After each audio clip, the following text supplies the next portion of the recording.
What's up, fantasy people? This is Tyler, Big Turd Ward, and Banjo, the dog, coming at you live from my garage. And this is the Fantasy Footballin' Show.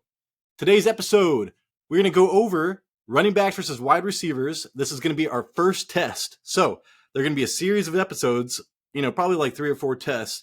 By the end of these tests, we should know who you should choose, in the first 4 rounds. Should I go running back heavy early, like traditional?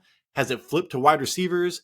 Who's more consistent? Like, where can we find, the top performers? Like, can we find wide receivers late, like Amon-Ra St. Brown that can perform like a top 10 wide receiver? So we'll go over all that in this series, but this is just test number 1. So we're going to go over the top 15 running backs, top 15 wide receivers, count the bust, count the booms, see how many serious injuries there were, season ending, stuff like that. So let's get right into it.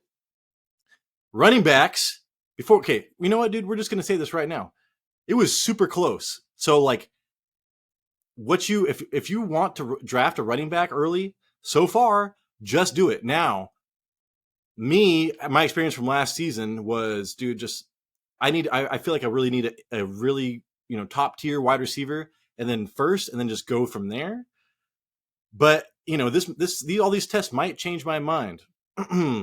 So there were 8 underperformers. And when I say underperformers, I mean, like, they were drafted like Jonathan Taylor Thomas, JTT, Jonathan Taylor. He was drafted running back 1. He finished number 29. So, that's a bust.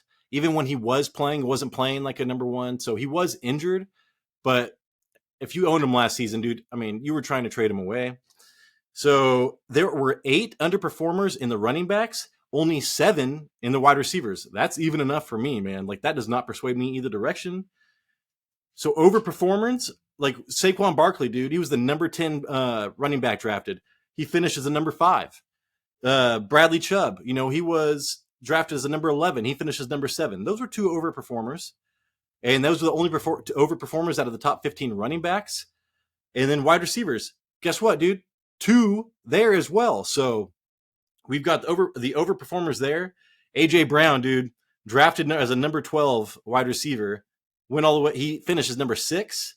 And then Tyreek Hill, drafted as number 8 wide receiver, finished as number 2. So those were better than the other 2. But still, dude, you have 8 busts pretty much running backs, 7 bust wide receivers, 2, overperformers in the running backs, 2 overperformers in the wide receivers. Like, it's not putting me in any direction. So as of so far, draft to what your little heart desires. Next up, dude. Wide receivers, they don't get season-ending injuries as much as running backs, right? I mean, come on, dude. It's like the running backs, that's all I hear. They're old, they're injured, high risk, high risk, high risk. There was only one season-ending injury for running backs, and that was Javonte Williams, who I drafted. So that's, I happened to draft the only top dude with a season-ending injury. So that's one of my bias towards wide receivers. It's kind of explained right there. But you know what? Looking at the other side, wide receivers, there was only one season-ending injury there too. That was Cooper Kupp. So, dude, just looking at these right now in the first 4 rounds, top 15 position skill-wise, or top, what I'm trying to say. It doesn't matter, dude. Either way, draft running back, draft wide receiver, doesn't matter. So, anyways, let's just go over the bust real fast. Talked about Jonathan Taylor. He was the biggest bust. Najee Harris, he drafted as running back 5, finished as 15. Joe Mixon, drafted as number 6, finished as 11. Kamara, drafted as number 7, finished as number 14. Dude, DeAndre Swift, he was drafted as, I thought he was being overdrafted last season as a running back number 8. He finished as number 28. He did have, injuries, but still, he didn't perform when he was even in. He was great at the beginning of the year, but that was it. And then here we go. Javonte Williams injury. Travis Etienne, drafted as running back 14.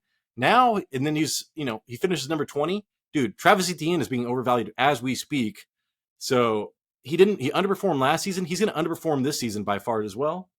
Cam Akers, he was drafted as number 15, dude. And you know what happened with Cam Akers last season. He finishes running back number 40. We went over Bradley Chubb, Saquon. Those are 2 overperformers. Wide receivers, Cooper Kupp, injury. Jamar Chase was drafted as number 3 wide receiver, finished as number 10. A lot of that was due to injuries. He only played 11 games. He's still my wide receiver. 2 this season. I don't care. Deebo Samuel, drafted as number 7, finishes 32. He only played 12 games, injury, but still underperforming when he was in there. Tyreek Hill, we went over that. Michael Pittman Jr. killed me. I drafted him. Drafted as number 9, finishes 21. He was terrible. Mike Evans, drafted as number 10, finishes 23. Keenan Allen, 11, finishes 48, injured. A.J. Brown was drafted as number 12, went all the way to number 6. That was good. And lastly, DJ Moore, drafted as, wide receiver 14, kind of similar to this year. He's kind of getting overdrafted.